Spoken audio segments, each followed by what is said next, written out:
Welcome to Formosa Dream Chasers. We're your hosts, Mary Ann and Ching En. Please join us as we explore the journeys amazing people take in pursuit of their dreams. And get insights from their experiences. Let's hit the road and get started.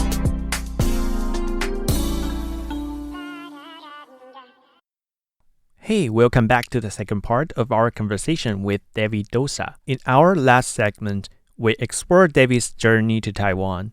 Today, we delve deeper into his experiences to understand more about his time in Taiwan and gather his advice for those embarking on a similar path. Join us as we continue to uncover his story.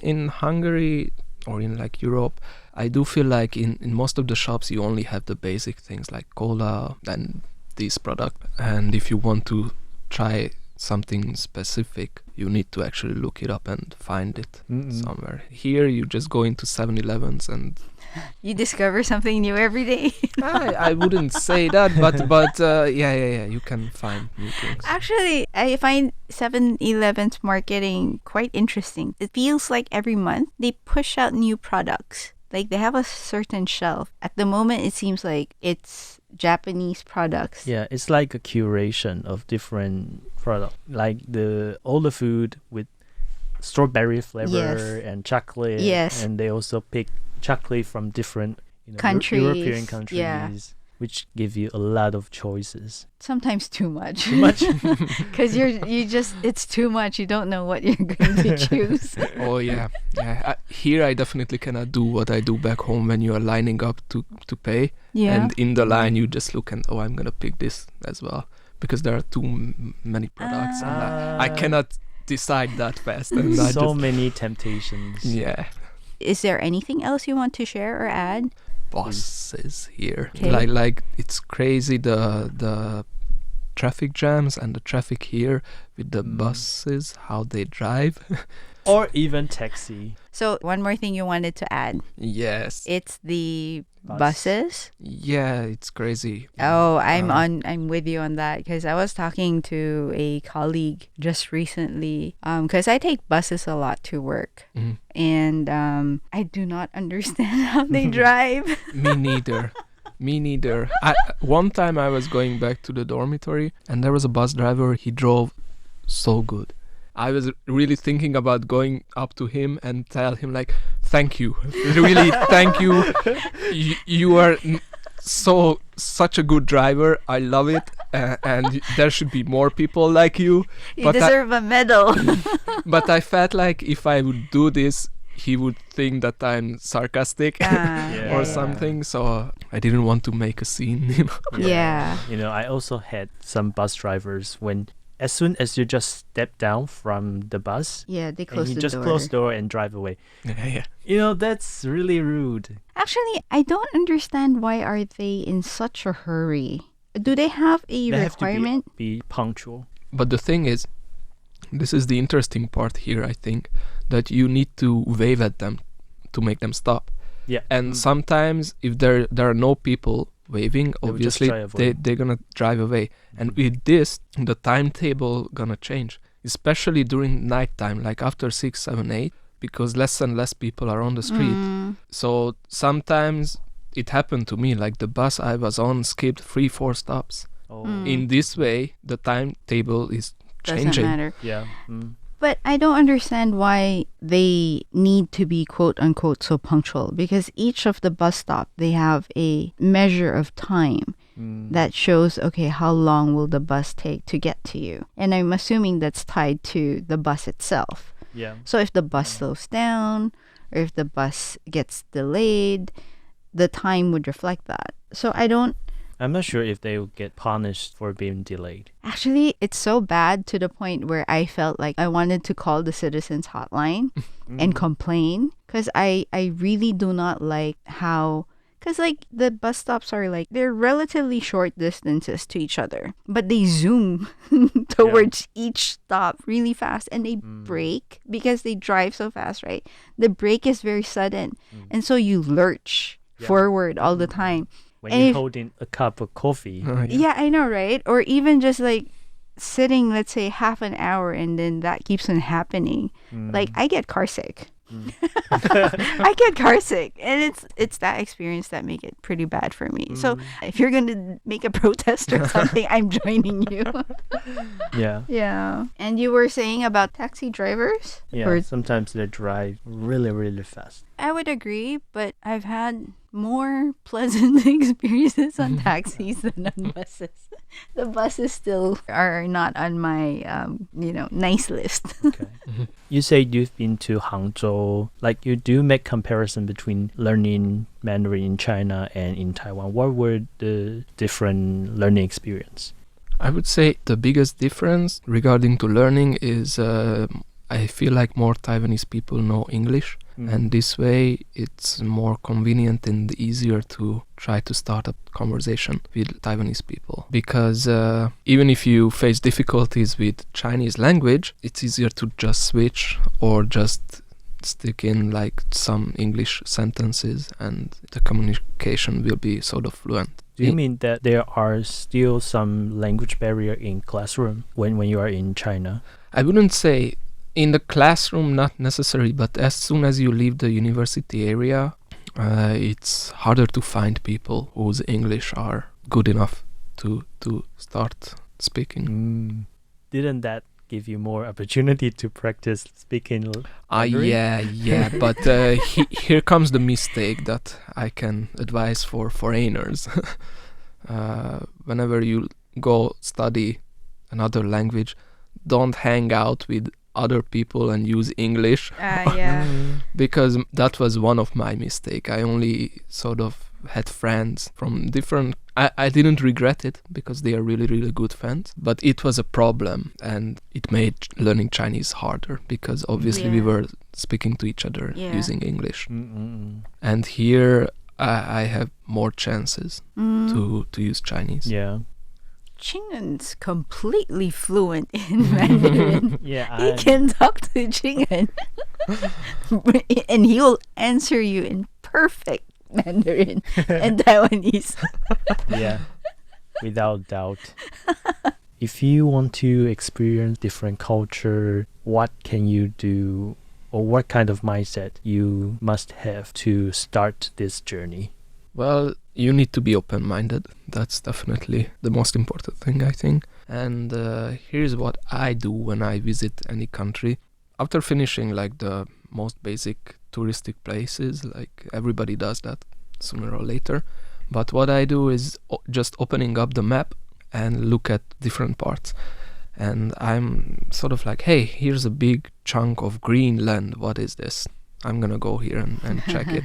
And this way you can find new places that are not necessarily in the tourist books. And don't be afraid to get lost in the city. I sometimes just end up walking somewhere, taking a random bus, and okay, I'm gonna get off here and let's walk around. This way you can find maybe a local artist, gallery, or something like this that you might be interested in. May I ask you how old you are? I'm 32 years young. I'm 29, and I kind of worried about myself. Like, at this age, nearly 30 years old. I mean, is it worth like making a decision to leave Taiwan and restart your life, like learning a new language or going back to campus? Because every month I get money from my company and I have a stable life. Really worry me if I'm trying new things. If I can stay here and you don't have to really worry about being hungry. Yes, that's actually, I think, the second hardest part. Because me too, back home I have everything, and coming here, especially if you are with the scholarship, most of the times according to law you cannot work legally. So if I'm not mistaken, here in Taiwan they do allow you to work, but not at all, for a short amount of hours, right? No, after half a year you can. I see. For example, I see. For me, it was really, really hard without salary and everything, only relying on the scholarship and not being able to work. And I'm just now gonna start like, hey, where can I move? Where can I see. go and find something? That's good to know for me, because I thought that, because it says on their website, but I guess I didn't read all the fine details, because it says on their website that allow people to work a certain number of hours, but you're saying that only after half a year. It might differ from scholarship to scholarship. That's true. Okay. For me, after half a year, I can work 20 hours per week maximum. But 20 hours, $180 each hour. Then 20 hours is not a lot of money. Yeah. It's just a part-time job, something. I see. Okay. I'm thinking about what you both said, and both of you have very good points. But the way I see it is I flip it from the other end. Like both of you are saying from this end, like where you are now. Whereas for me, the way I see things is from the other end. Like, let's say I'm already 70 or 80. And then by that time, you're older. You don't have as many options. And assuming that, I mean, you're not as young anymore. So you can't do a number of things. So whenever I think of these things, I always look at it like, okay, when I hit that age, am I going to regret not being able to travel while I'm healthy, while my body is strong? And then will I still feel that if I continue this path wherever I am, is that the best for me? If I feel like, by 80, I would have maybe felt like I missed going to other countries and doing all these things, then that's going to make me rethink whether I want to make that decision or not. This is definitely one of the factors in my life that makes me move and experience new things. The thing is, I realized that I regret more things that I haven't done. Right? Than regretting things that I've done. If I compared the list, it's just... Yeah, because the thing is also, like, when you don't do something, you always wonder. Yes. You always wonder, like, what would have happened if I chose to do that. But you'll never know because you didn't do it, right? Whereas, let's say, for example, you did pursue something and then it didn't work out. Well, okay, at least I tried. And then you got experience, and whatever experience, this is something I also believe, whatever experience you get, you can always use that for something else because you learned something. Yeah, definitely. Right. So that's how I see. I don't know if that helps. These are my little own, sharings and opinions. I see. Thank you for your input. But I also like what you said earlier about trying new things and then looking at the reality, because it's easy to talk about things when you're not doing it, right? Yeah. Okay, I guess the last thing I would like to ask is, before you leave, any last words or messages or advice you would like to share to our listeners, whether it may be learning a new language, trying, because in a way you're taking an adventure now, right? Here in Taiwan, or doing something new. Any sharings you would like to give? Well, for Chinese learners, never give up and always try to look up friends from that Asian language circle and try to practice. And for Taiwanese, maybe don't be afraid to use English. I know you guys are really afraid making mistakes and afraid that not being understood. Just push it and it's gonna be good. Okay. Thank you for coming here. Yes, thank you, David, for your time. I think we had a really good chat. Yeah, I believe. Thank you. The pleasure was mine. Okay. We hope to see you again. It's possible. Yeah, I mean, anytime you may be able to find the job that you like, or you may actually be reassigned to Hungary at a Taiwanese company. And if that so happens, we'd love to chat to you again.